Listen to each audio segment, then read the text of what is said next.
میں سمجھتا ہوں کہ یہ ایک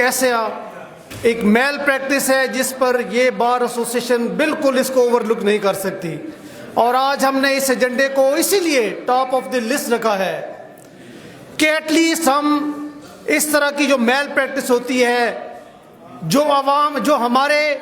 ممبران کے ووٹ لے کر اس کو بیچا جاتا ہے اور سر عام بیچا جاتا ہے، تمام اخلاقیات کا جنازہ نکال کر، اور ذرا سا بھی اس میں لحاظ نہیں کیا گیا، ہم اس کی شدید الفاظ میں مذمت کرتے ہیں۔ جب الیکشنز پنجاب بار کونسل کے ہو گئے تو یہ میٹر آف ریکارڈ ہے، ریکارڈ کی بات ہے کہ پروفیشنل گروپ اور آئی ایل ایف کے جو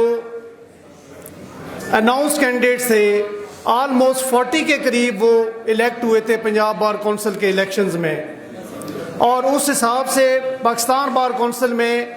پنجاب کی جو 11 سیٹیں تھیں اس میں سے ایٹ لیسٹ 6 سیٹیں آرام سے وہ بن سکتی تھیں، لیکن اس کے بعد جس طرح انتظامیہ نے انٹرفیئر کیا اور جس لیول پر پنجاب بار کونسلز کے نو منتخب ممبران کو پریشرائز کیا، بلیک میل کیا، کسی کو ڈگری کی بنیاد پر، کسی کو سی سی ڈی کی بنیاد پر، کسی کو اس کے جو ذاتی جو کیسز ہیں، میٹرز ہیں، ان کی بنیاد پر، اس کی ہم شدید الفاظ میں مذمت کرتے ہیں۔ اور اس کے ساتھ ساتھ کچھ ایسے ممبران منتخب ہوئے جنہوں نے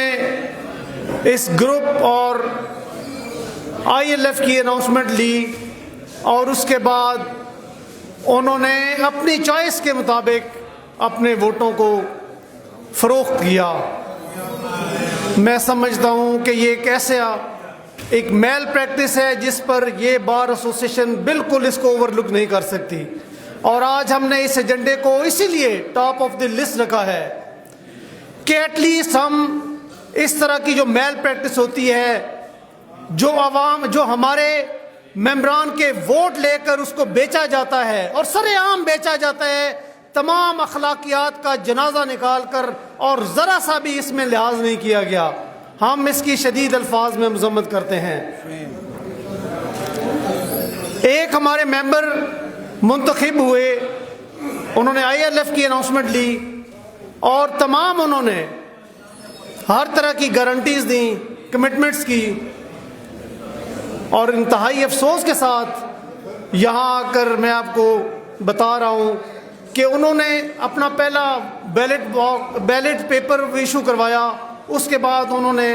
اپنے آئی ایل ایف کے ہی ایک کینڈیڈیٹ کا نام ٹاپ آف دی لسٹ لکھا، اس کی تصویر بنائی، اور اس کے بعد اپنا وہ بیلٹ پیپر کینسل کروایا، دوسرا بیلٹ پیپر ایشو کرایا، اور اس میں جہاں انہوں نے سودے بازی کرنی تھی اس کو ووٹ دے دیا۔ بہت ہی میں حیران ہوں کہ اس لیول پر پہنچ کر آپ کس طرح کی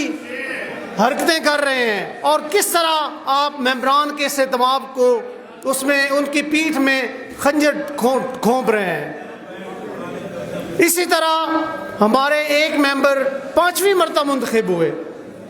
وہ 4 مرتبہ دوسرے گروپ سے ہوئے تھے، اس دفعہ انہوں نے کہا کہ میں نظریاتی ہو گیا ہوں، منتوں سے انہوں نے اناؤنسمنٹ لی پروفیشنل گروپ کی، اور اس کے بعد آئی ایل ایف کی، اور اس کے بعد ان کی مجبوریاں سامنے آ گئیں، اور انہوں نے بالکل علل اعلان انہوں نے پھر ووٹ اپنا دوسری سائڈ پر دیا۔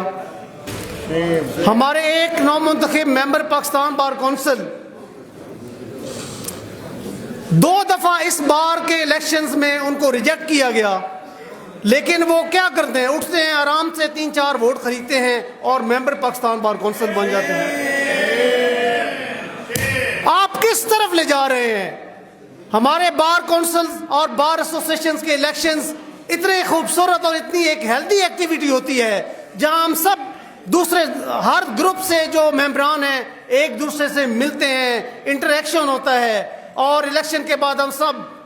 جو ہے وہ ایک دوسرے کے ساتھ ہوتے ہیں، کوئی ہم گرجز نہیں ہوتے، ہم ایک دوسرے کو سپورٹ کرتے ہیں۔ لیکن آپ نے اس نیج پر پہنچا دیا ہے کہ آج جس طرح کے یہ واقعات ہو رہے ہیں ان کی آپ کو کوئی مثال نہیں ملے گی۔ 2 ممبران، ایک ہمارے